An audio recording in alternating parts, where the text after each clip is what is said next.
Hello students, welcome back to the class. So last class में हमने पढ़ा था डिस्टेंस फार्मूला के बारे में। Okay, so simple distance formula के ऊपर बेस में हमने कुछ क्वेश्चन भी सॉल्व किए थे। सो आज के क्लास में हम कुछ और क्वेश्चंस जो बचे हुए क्वेश्चंस हैं प्रैक्टिस सेट 1.1 में उसको हम प्रोसीड करने वाले हैं। So we are starting with the question number 4 over here. Okay, on a number line points a b c are such that distance ac is equals to 10 and distance cb is equals to 8. Find distance A B considering all possibilities. Okay, देखो यहाँ पे आपके पास में एक number line है। Okay, there is a number line. So उस number line पे आपको 3 पॉइंट्स दिए हुए हैं, that is A B and C. Okay, so 3 points आपको दिए हुए हैं और आपको डिस्टेंस दिया गया है। Distance A C is given, right? Distance A C is given, that is as 10 and distance B C और C B is given, that is as 8। Okay, आपको फाइंड करना है distance A B. Okay, so distance A B यहाँ पे आपको find करना है, जिसको हम एक्स फॉर एग्जांपल कंसीडर करते हैं अभी फ़िलहाल में। अब देखो ध्यान से, इसमें डिस्टेंस ए सी दिया हुआ है। सबसे पहले तो डिस्टेंस ए सी को हम अगर ड्रॉ करें, so this is A C, right? अब ए सी अगर यहाँ पे है, so it is given as C B. Okay, so C B I can either take B over to this side also. यहाँ पे हो सकता है C B somewhere over here, तो सी बी यहाँ पे हो सकता है और ये 8 सेंटीमीटर यहाँ पे हो सकता है, 8 यूनिट्स यहाँ पे हो सकता है, राइट? और एल्स सी लेफ्ट साइड में भी तो हो सकता है, एज इन यहाँ पे जैसे ऊपर वाला केस किया हमने। सो सी के लेफ्ट साइड में भी बी हो सकता है ओवर हियर समवेयर। तो एक बार सी को हमको अंदर कंसीडर करना है, एक बार सी को हमको बाहर कंसीडर करना है। तो यहाँ पे हमारे पास में 2 पॉसिबिलिटीज़ होंगी। पॉसिबिलिटी 1 जो होगा उसमें हम सी को अंदर कंसीडर करेंगे, पॉसिबिलिटी जो सेकंड होगा उसमें हम सी को बाहर कंसीडर करेंगे। ओके, सो सबसे पहले हम कंसीडर करेंगे as A dash B dash C, और दूसरी बार हम पॉसिबिलिटी जो सेकंड पॉसिबिलिटी लेंगे वो होगा A dash C dash B. Okay, चलो let's start solving this question with the first possibility. So सबसे पहला पॉसिबिलिटी यहाँ पे हम देखते हैं, just let me get the paper. Okay okay, so let's start with the question. सबसे पहले पॉसिबिलिटी 1 कंसीडर करते हैं। पॉसिबिलिटी 1 में हम कंसीडर करेंगे B is in between A and C. Okay, so B lies in between A C. Okay, so अभी यहाँ पे हमारा जो डायग्राम होगा कुछ इस तरीके का होगा। So this is A, this is B and this is C. Okay, so B lies in between A C. सबसे पहले हमारे पास में ए सी कितना दिया हुआ है, distance A C is given as 10 and distance C B is given as 8। Okay, अब देखो ध्यान से, A C and C B, this is given as 10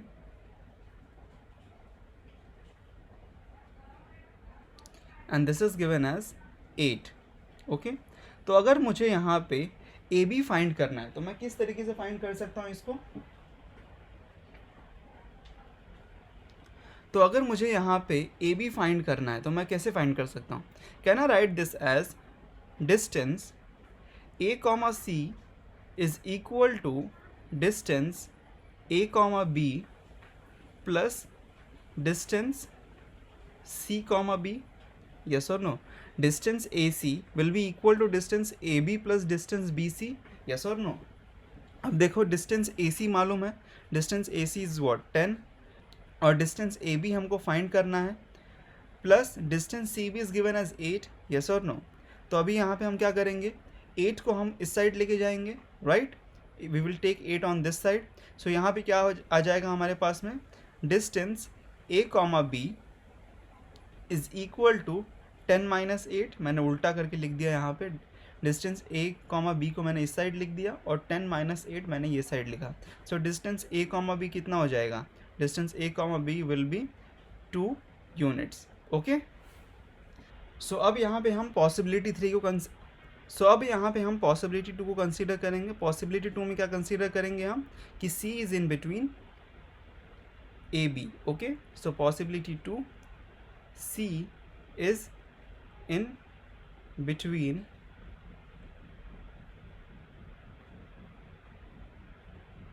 A and B. Okay, तो अब हमारा डायग्राम कैसा होगा? यहाँ पे हमारा डायग्राम कुछ इस तरीके का होगा. दिस इज A, B और यहाँ पे हमारा C होगा. Now we know that AC is how much? 10 given, right?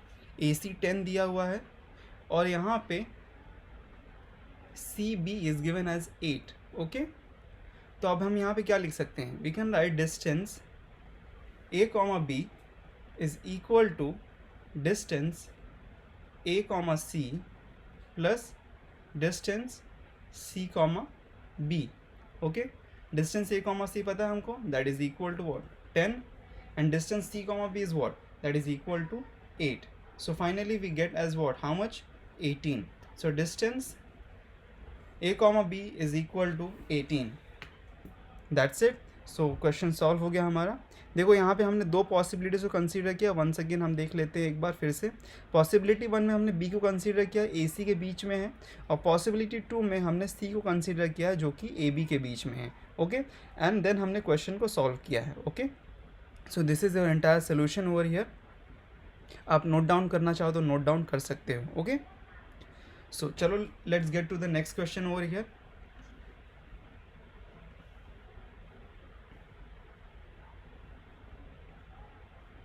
Once again देखो हमारे पास में 3 पॉइंट्स दिए हुए हैं. Point x, y and z are collinear such that distance xy दिया हुआ है, डिस्टेंस yz दिया हुआ है, हमको डिस्टेंस xz ढूंढना है यहाँ पे. ओके, सो यहाँ पे भी दो पॉसिबिलिटीज़ हो सकती हैं. सबसे पहले क्या दिया हुआ है यहाँ पे? xy दिया हुआ है, xy. ओके, और क्या दिया है? yz दिया है. तो यहाँ पे z बाहर भी हो सकता है, राइट? यहाँ भी हो सकता है z. सो z यहाँ पे अगर कंसीडर करेंगे तो बाहर साइड में 8 होगा, और अगर z को अंदर में कंसीडर करेंगे yz को यहाँ पे लेफ्ट साइड में, तो z यहाँ भी हो सकता है, राइट? तो यहाँ पे भी 8 सेंटीमीटर्स हो. तो एक बार हम कंसीडर करेंगे z बीच में है और एक बार हम कंसीडर करेंगे y बीच में है. Okay, once again possibility 1 and possibility 2.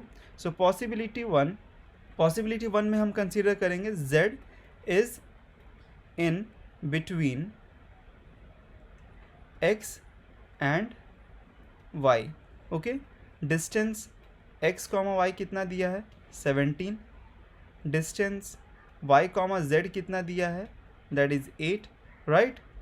अब देखो हम इसको क्या लिख सकते हैं. सबसे पहले पॉसिबिलिटी 1 में हमने क्या कंसीडर किया है? z is in between x, y. तो हमारा डायग्राम कैसा होगा? हमारा डायग्राम ऐसा होगा, x होगा यहाँ पे y होगा और z बीच में होगा. ठीक है, तो हम क्या लिख सकते हैं? We can write distance x, y, पूरा distance. Okay, X Y will be equal to what? Distance X Z plus distance Z Y. Okay, अब देखो हमारे पास में क्या कौन कौन सा डिस्टेंस है? डिस्टेंस एक्स वाई है, that is 17. Distance X Z हमारे पास में नहीं है, हमको फाइंड करना है. प्लस डिस्टेंस जेड वाई है, हाँ हमारे पास में है, जेड वाई है, दैट इज़ इक्वल टू 8. सो ये इस साइड चला जाएगा वंस अगेन, तो माइनस हो जाएगा. तो क्या मिलेगा हमको? Distance X, Z is equal to 17 minus 8. So 17 minus 8 करेंगे तो कितना मिलेगा? 9. Distance X, Z is equal to how much? 9. Okay, so अब सेकेंड पॉसिबिलिटी हम लेंगे यहाँ पे. सबसे पहले अभी हमने कंसीडर किया था z बीच में है, अब हम कंसीडर करेंगे y बीच में है x z के. Okay, y is in between x z. Okay, possibility 2. थोड़ा सा मेरी हैंड राइटिंग को यहाँ पे इग्नोर करना, बिकॉज मैं कंप्यूटर पर लिख रहा हूँ, इसलिए थोड़ी सी हैंड राइटिंग यहाँ पे प्रॉपरली नहीं आती. Okay, so y is in between x and z. Okay, so हमारा डायग्राम कैसा होगा? हमारा डायग्राम कुछ ऐसा होगा. So this is x, this is z और दिस इज़ y. ओके, तो अब क्या लिख सकते हैं यहाँ पे हम? डिस्टेंस x, z जो कि पूरा डिस्टेंस है is equal to distance x, y plus distance y, z. और x, y कितना है? x, y is how much? x, y is 17 and y, z is 8. Okay, so this is 17 and this is 8. So distance X Z क्या होगा? So distance X Z will be equal to how much? 17 + 8. 17 + 8 कितना होता है? 17 + 8 will be equal to 25. Okay, so distance x, z is 25. Okay, so the question is done. Once again हमने यहाँ पे दो possibilities को कंसीडर किया था. पहली बार हमने कंसीडर किया कि z is in between X Y, और दूसरी बार हमने कंसीडर किया y is in between X Z. Okay, so आप चाहें तो लिख सकते हैं इसको आपके नोटबुक में. Okay, just copy this from here. चलो let's get to the next question over here. Okay, next question is question number 6 over here. यहाँ पे देखो क्वेश्चन नंबर 6 में हमको कुछ दिया हुआ है कि as in sketch proper figures and write the answers of the following questions. Okay, first question हमको दिया हुआ है A-B-C. तो यहाँ पे हमको कोलिनियरिटी दी गई है 3 पॉइंट्स की, that is in the form of A-B-C. So that means हमारे पास में जो डायग्राम होगा वो कुछ इस तरीके का होगा. A-B-, A के बाद में आएगा B और B के बाद में आएगा C. ओके, अब देखो यहाँ पे लेंथ AC दिया है. Length AC is nothing but distance AC. Okay, length AC is nothing but equal to distance A, C. Okay, तो अभी यहाँ पे AC दिया है, तो कंप्लीट यहाँ पे AC दिया हुआ है, that is how much? 11. Okay, BC is how much? 6.5. Okay, BC is 6.5. ठीक है, अब हमको फाइंड करना है AB. ओके, AB फाइंड करना है. तो अभी यहाँ पे हम क्या कर सकते हैं? चलो सबसे पहले लिखते हैं डिटेल्स को. Length AC is equal to 11. Length BC is equal to 6.5. Okay,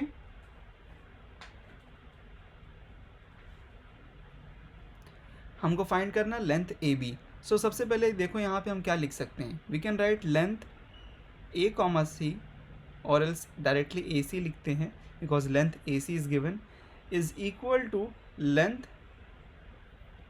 AB.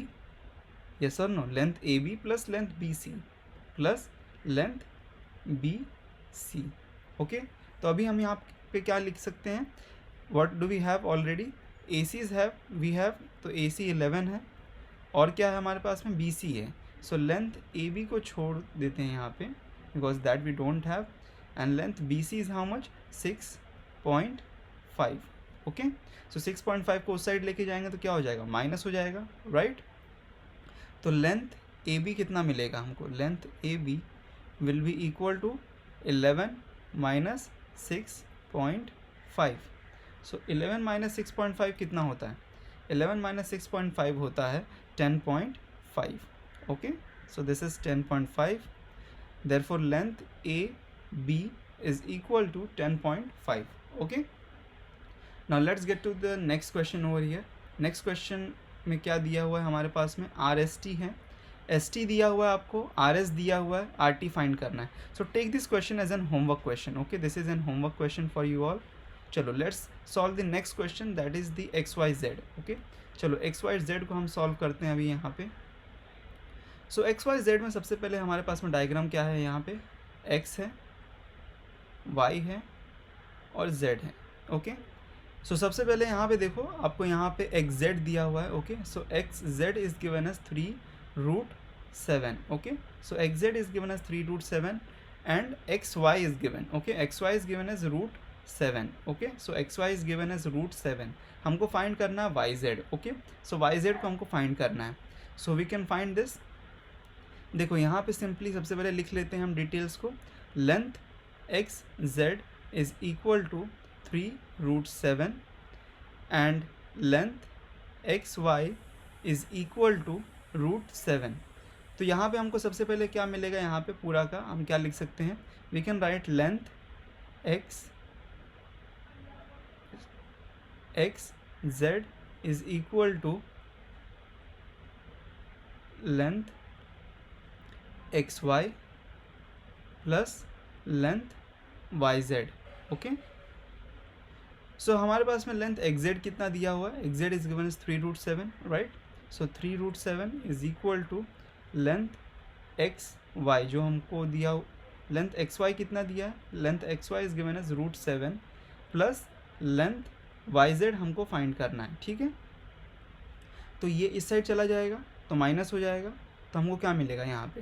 We will get length Y Z equal to 3√7 minus √7। अब देखो यहाँ पे this is √7 and this is √7, तो √7 एंड √7 को कॉमन ले सकते हैं हम, और एल्स देखो यहाँ पे ये √7 है, ये √7 है, सो ये 3√7 है, ये 1√7 है। सो 3√7 में से 1√7 को अगर माइनस करेंगे कितना बचेगा, 3 - 1 is how much, that is 2, so we get as 2√7। Okay, जब भी रूट के साथ में कोई नंबर हो और सेम रूट हो तो हम उसको माइनस कर सकते हैं। सो √7 और √7 सेम है यहाँ पे, so 3 - 1 is equal to 2, so therefore length Y Z is equal to 2√7। Okay, so this is also done over here. Okay, so question number 2 यहाँ पे आपके पास में होमवर्क है, इसको आपको होमवर्क में सॉल्व करना है। Let's get to the 7th question over here. यहाँ पे देखो क्वेश्चन आपको पूछा गया, this is just a general question over here, which figure is form by 3 non collinear points. अगर आपके पास में 3 नॉन कोलिनियर पॉइंट्स हैं, for example 3 non collinear points हैं, नॉन कोलिनियर मतलब एक लाइन में नहीं है, तो ये कौन सा फिगर बनाएंगे। अगर आप इन 3 नॉन कोलिनियर पॉइंट्स को ज्वाइन करेंगे तो कौन सा फिगर बनता है, यहाँ पे एक ट्राइंगल बनेगा यहाँ पे, यस और नो।